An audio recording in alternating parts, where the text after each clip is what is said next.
Внимание! Заповед за абонатите ми. И също така за тези, които не са се абонирали.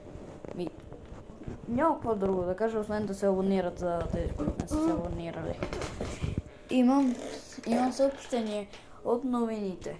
Вчера даваха в новините нашите български новини, че какво означава този жест 6-7.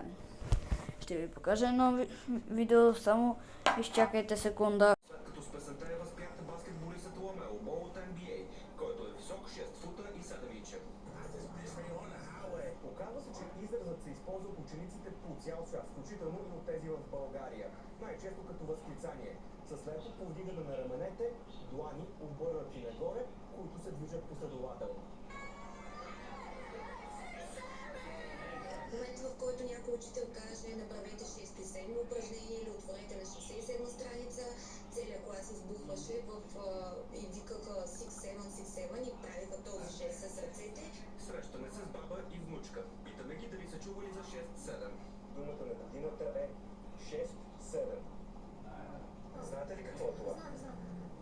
Не мога да отговоря. 6-7 е тренд в TikTok и YouTube. Не знам каква е тази глупост. Единственото, което знам е, че съучениците ми постоянно повтарят. Речникът избрал думата ни описва като, цитирам, класически жаргон за мозъчна гнилост, който е умишлено безсмислен.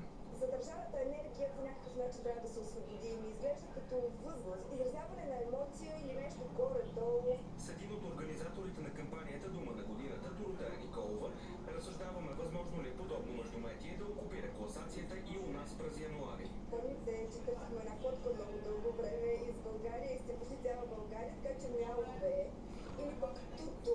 Туту изглежда не лош кандидат за претендент за поне за челната тройка за думи на годината. За новините на Нова, Запрян Запрянов.